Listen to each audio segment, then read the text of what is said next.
이재명 대통령은 이제 첫 양자회담들을 가졌는데 호주 정상하고 만난 영상이 있던데 우리 무지하게 가까운 사이처럼 느껴져요. Indeed, it's one to face so soon. 특히 한국 민주주의 회복력에 대한 얘기가 많이 오갔다고. 친위 구테타를 극복하고 대통령으로 선출된 최초이자 유일한 사례예요. 이건 우리도 나와서 자랑스러워야 되는 겁니다. 자.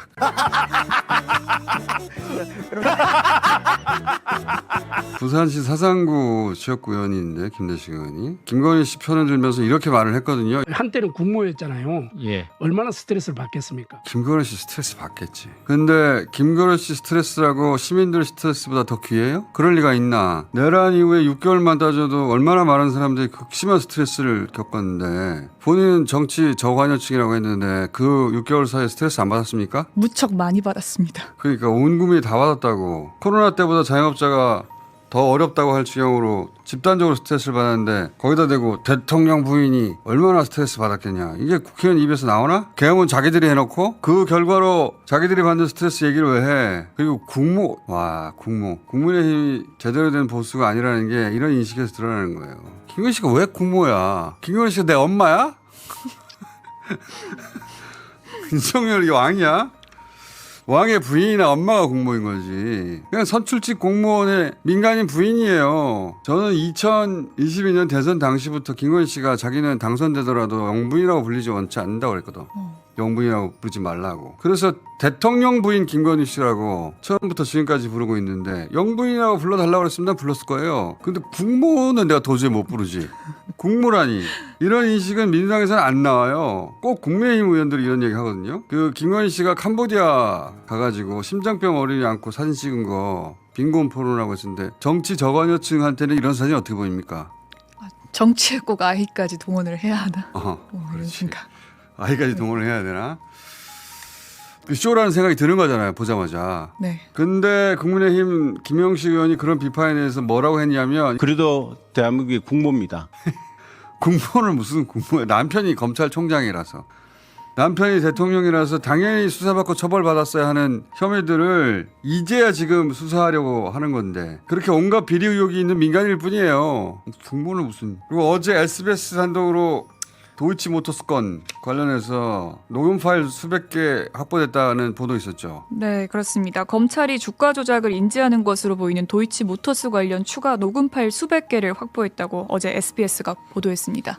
JTBC도 관련 단독이 있었잖아요. JTBC 보도는요, 김 여사가 주가 조작 일당에게 수익의 40%를 주겠다는 녹취 파일을 확보했다는 보도가 있었습니다. 정상적인 주식 관리하는데 왜 40%를 줘요? 불법이니까. 그 리스크 때문에 그렇게 많이 떼주는 거지. 네. 그리고 이름 녹음 파일이 어디 있다 갑자기 나와. 이미 검찰이 가지고 있었던 거지. 저는 그렇게 의심합니다. 근데 검찰총장 가지고 있지 않더라도 언제든 확보할 수 있는 곳에 있었던 거지. 근데 이제 검찰총장의 부인이고 대통령 부인이라서 묻고 있다가 무혐의 털어준 거 아니에요. 네. 무혐의 털어주기 일주일 전에 그 검찰총장하고 민정수석하고 10분 이상 두 번씩 통화했다는 거 아니? 비아폰으로. 어제 얘기했지만. 네, 각각 12분 30초, 11분 30초씩 통화했습니다. 오케이. 그런데 김건희 씨가 지금 우울증을 입원했다는 거죠. 네, 우울증. 극심한 우울증. 극심한 우울증. 우울증으로 입원한다는 소리는 전 처음 들어봤는데 어쨌든 치료가 필요하면 잘 받으시고 건강관리 잘 하시되 스트레스 받으니까 국모니까 특별대우 해주자는 식의 이야기는 어림도 없다. 어디서 그런 얘기를 합니까? 자, 남편도 3차 소환 거부했죠. 윤석열 전 대통령은 매일 출석해 조사받으라는 3차 소환 통보에 응하지 않겠다는 의견서를 제출했습니다. 독립운동 하는 줄 알아요? 독립운동 자기들이. 하루빨리 신명 처리해야 됩니다. 이 사람들. G7 얘기로 넘어가서 트럼프가 오자마자 바로 미국으로 돌아왔다면서요. 네, 참. 하루빨리 귀국했습니다.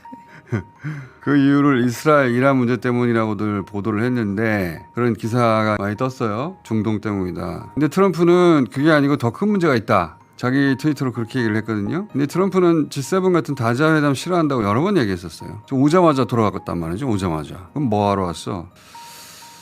제 생각에는 G7 싫어가지고 전쟁 핑계대고 그냥 돌아간 게 아닐까? 그리고도 남을 사람이라서. G7에서 자기를 반겨줄 정상이 하나도 없거든요.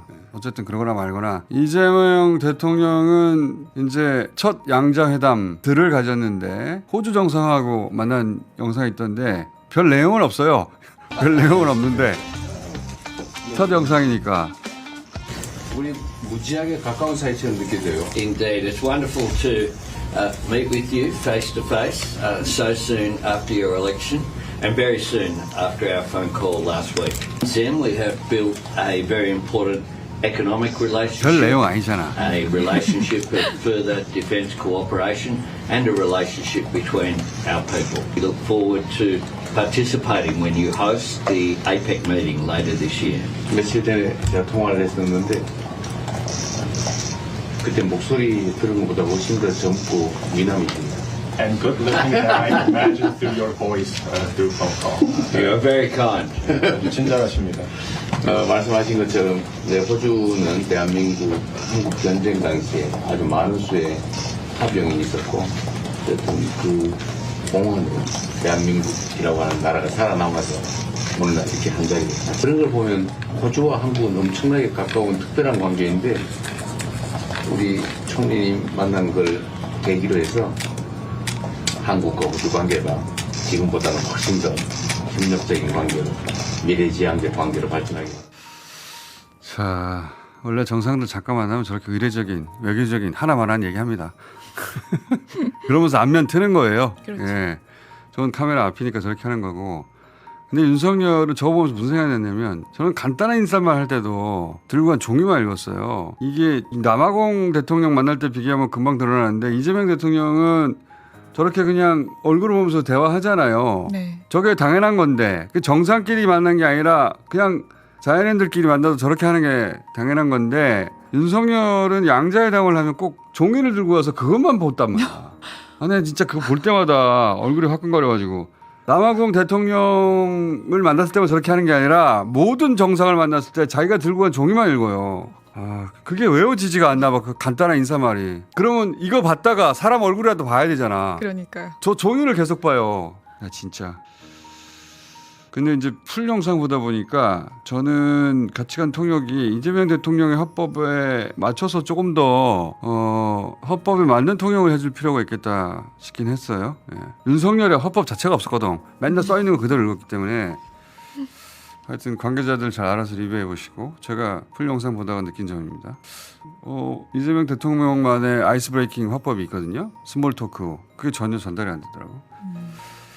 거기서 오간 얘기들은 특히 한국 민주주의 회복력이라는 얘기가 많이 오갔다고 기사들 많이 났던데 민주주의 회복력이라는 얘기 들어보셨어요? 네, 많이 들어봤습니다. 언제? 요즘이요. 요즘 그렇지. 굉장히 생소한 단어인데 요즘 한국 정치 얘기할 때 외신에 항상 등장해요. 데모크라틱 리질리언스. 이거 외워둬야 됩니다.